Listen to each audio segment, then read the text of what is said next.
Hello, everybody. This is Joseph P. Farrell with news and views from the Nefarium on Thursday, July 11th, 2019.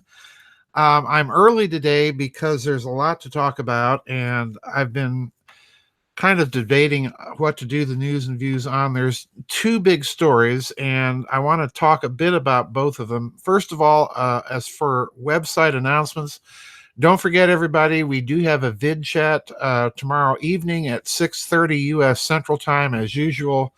I'll be in the chat room plenty early for a lot of pre-chat.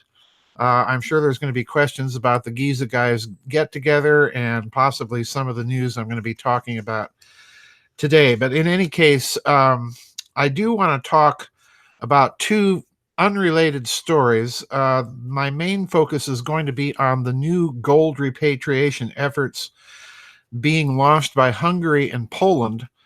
But I do want to say something about the Jeffrey Epstein arrest, because I've been getting a flood of articles about this whole story. And I had originally intended to do the news and views about the story, but I think given the amount of information that has been piling in, I'm going to reserve that for an actual blog sometime next week and just comment on what I see as the principal problems emerging in this whole thing. The biggest problem that I can see is Epstein himself. Because if you look at his biography, first of all, he never completed college, and yet his biography on Wikipedia states that he taught mathematics and physics for a while at a college level without having any sort of college degree. So, again, people are raising questions about how does that work. The other problem that I can see, and it's a whopper, is there's no real clear story about how he made all his money. The story is that he became a partner for a brief time, a limited partner at Bear Stearns. He left under circumstances that are not clear, and then all of a sudden started becoming a financial advisor to billionaires. In other words, he deliberately made his clientele people with assets in excess of $1 billion. But there's no clear indication where his money came from. And the biggest problem that I see there is there are stories now coming out, including statements by the current U.S. Secretary of Labor, who was the prosecutor against Epstein in the state trial in Florida. And the Secretary of Labor is quoted as having said that Epstein was untouchable because he had intelligence backgrounds. Now, I'm suspecting that that intelligence background is perhaps of a dual nature, both to American intelligence and perhaps to Israeli intelligence. That's another aspect of the story that seems to be coming out in Israel in some articles that are rather bizarre. So I do want to go more in depth about those things in the upcoming blog. But these are the points I'm noticing in the story thus far, the major points that I'm seeing emerging in the story.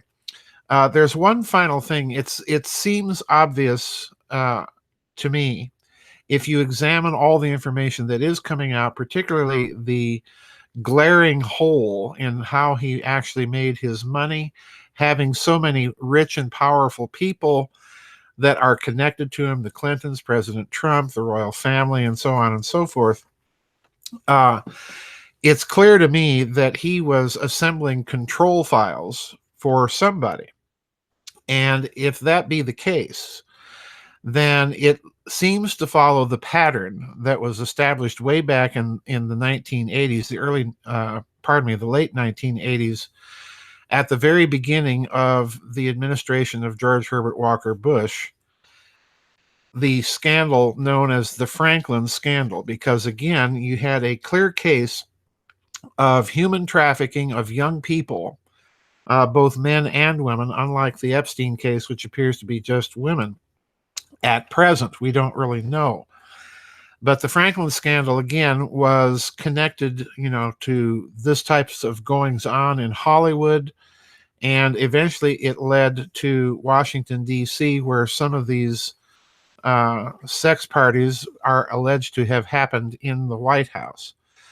So that was a clear case of control files again being assembled and rich and powerful people being part of the scandal. So it's a pattern that is repeating. And what I have always suspected is that these incidents, the Pennsylvania State University incident a few years ago, certainly the Franklin scandal, the Finder scandal, now Epstein, we're looking at isolated events that, in my opinion, are not isolated. They are little outcroppings of a big iceberg underneath that connects them all together. And what this may end up doing, if Epstein appears to be plea bargaining, which I think is a strong possibility right now, we may see some of that network finally being exposed. But anyway, it's a big story. There's lots of people talking about it. Lots of anomalies in the story that are being pointed out. Let's just hope that some of those women that are his victims are going to finally get some justice in the court system. I want to turn to another major story, though. This one is also very, very important. And because of the news in this country, it's tended to go under the radar. I've linked an article, and we'll have it posted once I put this up, from Hedge, which is citing an article from bullionstar.com that was written by Ronan Manley. This appeared this last Monday, so early this week. And this story concerns the ongoing efforts of nations to repatriate their gold. This began, you'll recall, with Germany a few years ago, suddenly deciding that, pardon me, they wanted to repatriate their gold. And if you recall, that movement began at a popular level. This was not a movement that was initiated by the German government. Pressure was put on the German government to repatriate its gold from the Bank of England, the Bank of France, and then the New York Federal Reserve. It quickly expanded to repatriation efforts, small repatriation efforts from the Netherlands and Austria. Venezuela, of course, got in on the act, but Poland and Hungary have now been doing the same thing. And let's also recall that Italy has passed laws saying that its central bank gold belongs to the Italian government. So Poland and Hungary, I want to read some paragraphs from the beginning of this article, and then I want to skip all the way to the end, where I think we can begin to see the geopolitical implications of what's going on. So starting from the beginning of the article, quote, one of these was the announcement last October by Hungary's central bank that after 32 years of holding unchanged gold reserves, it had rapidly increased its monetary gold holdings by 1,000% or tenfold from 3.1 tons to 31.5 tons, and also repatriated or brought home this entire holding from London to Budapest away from the clutches of the Bank of England. At that time, we asked, quote, with almost all of Poland's gold held at the Bank of England, a relevant question now is how long before Poland also sees fit to repatriate its gold in physical form away from the fractionally backed London-controlled gold trading center in London. The answer to this question was not long at all. For to the Hungarian bombshell, we can now add Hungary's neighbor and closest ally, Poland, which has just in its own way shocked the gold market and the European Union by announcing that during the first half of 2019, it has already bought 100 tons of monetary gold at the Bank of England, bringing its gold reserves to 228.6 tons, all stored at the Bank of England, and now plans to repatriate almost half of its strategic gold reserves, or at least 100 tons, back to the National Bank of Poland vaults in Warsaw. The National Bank of Poland revealed the news about its gold on Friday, the 5th of July, in a short official release on its website, and the announcement is worth noting for many reasons. From the English translation, number one, the National Bank of Poland's management board made a strategic decision to significantly increase the central bank's gold reserves. This decision was then implemented by the National Bank of Poland. Number 2, over 2018 to 2019, the central bank bought 125.7 tons of gold and now has 228.6 tons of gold. Number 3, of the 125.7 tons, 100 tons were purchased in 2019 and 25.7 tons in 2018. Notably, the entire 125.7 tons was bought in the last 12 months. Number 4, the National Bank of Poland has decided to bring back almost half of its gold, which is all stored at the Bank of England in London, and store this repatriated gold domestically in the National Bank of Poland's vaults, unquote. Now, folks, that's a big wow, and I'm going to get into my reasons for thinking it's a big wow at the end here, but I want to read towards the end of this article what the article itself concludes. Quote, as two of the most independently minded countries in the present-day European Union, which are both thorns in the side of the European federalists, the physical gold buying and gold repatriations by the Poles and Hungarians are intriguing, to say the least. No other European Union states have made such huge and dramatic gold purchases for decades. Could the huge gold purchases and repatriations by the Poles and Hungarians be signaling a skirmish in the two countries' battle with the EU elites? And my answer to that question is yes, but we'll get back to that. Continuing with the article, don't forget the EU is raging at both countries and even plans to put them under economic sanction. And the reason that the EU is raging is that Poland and Hungary have been resisting opening their borders to the flood of migrants and refugees. Continuing, Poland and Hungary also still use their own currencies, the zloty and the forint, respectively. And while their central banks are members of the European Central Bank, neither are part of the euro and fully answerable to the European Central Bank, which also explains their freedom to maneuver and pursue their own reserve management agendas, something that full European Central Bank members cannot do independently, unquote. Now, my take on this is that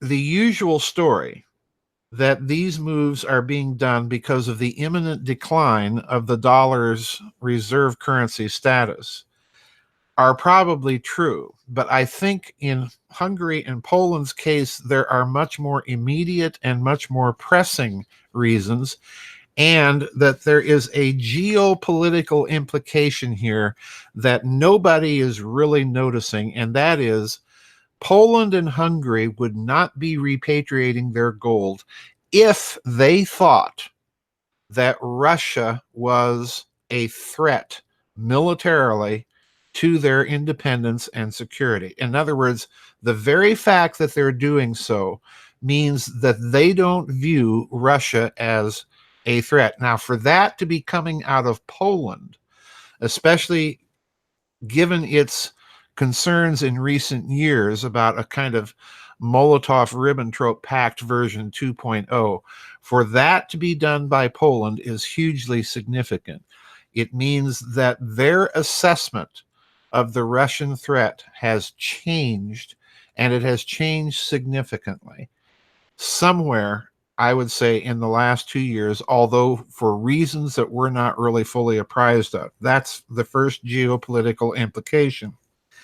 The second geopolitical implication and financial implication that I think this signals is that their more immediate concern is the Eurozone itself and the softness of the euro and its incredible weakness as it's being exposed in the EU and in the European Commission, that there's no input from the member nation states. These are all dictates coming out of Brussels, and Poland and Hungary have been bucking them.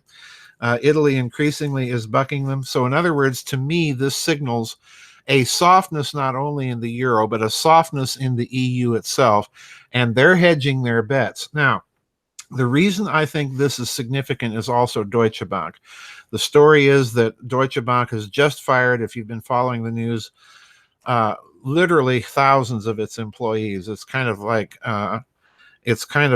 the uh, Lehman Brothers massacre, if you want to draw a comparison to it. So the banking system in Germany is looking very wobbly. Okay, and I think this is the other reason they're doing this. They're forecasting some shock or after a shock effects from the Deutsche Bank spinoff of a mini bank into which they rolled all their bad paper. The other thing that we need to bear in mind is Italy. Italy has also been talking a lot about gold. So I suspect, given the fact that we've seen Mr. Salvini going to Hungary and talking with the Hungarians, talking with the Poles, I suspect one of the things that they've been quietly talking about behind closed doors, and I have no evidence for this, this is kind of speculation on my part, but one of the things that they've been talking about behind closed doors is to create some regional currency that is backed by gold for their own trading purposes, and basically just kind of de facto walking out of the Eurozone. I think this is in the cards.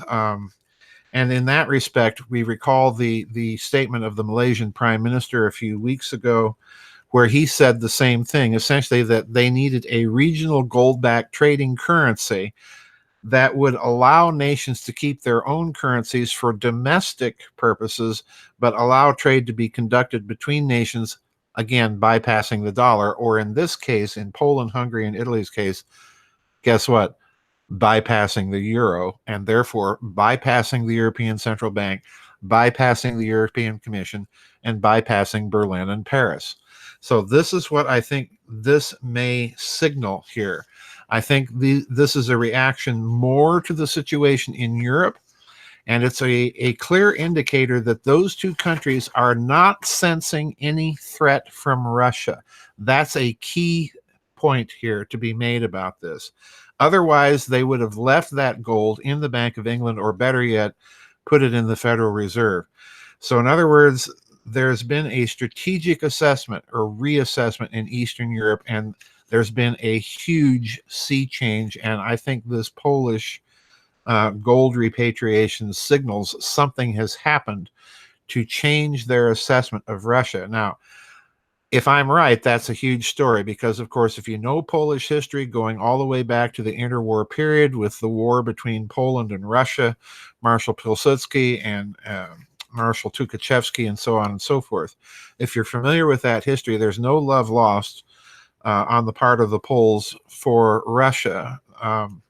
So this repatriation, I think, is signaling that something has changed significantly in Warsaw's attitude, not with respect to Russia, but with respect to any sort of imminent Russian threat. They're not seeing it, and they're repatriating their gold. This is a huge, huge step. I think we're going to have to watch those three countries, Poland, Hungary, and Italy, for any more chatter about the possibility of creating some sort of regional unit of account or trading currency between those countries in Europe that are not willing to follow the diktats of the EU. If that happens, watch Spain. All right. So that's my thoughts on those two stories. Again, I plan to blog about the Epstein story sometime next week when I go through all of these articles that people have been sending me and assemble my thoughts in a more cohesive fashion. I did want to do it today, but there was just too much information to try and pack into a news and views. Don't forget the vid chat tomorrow at 6:30. As always, I'll be there early, so I'll see everybody tomorrow. Bye-bye, and God bless. We'll see you on the flip side.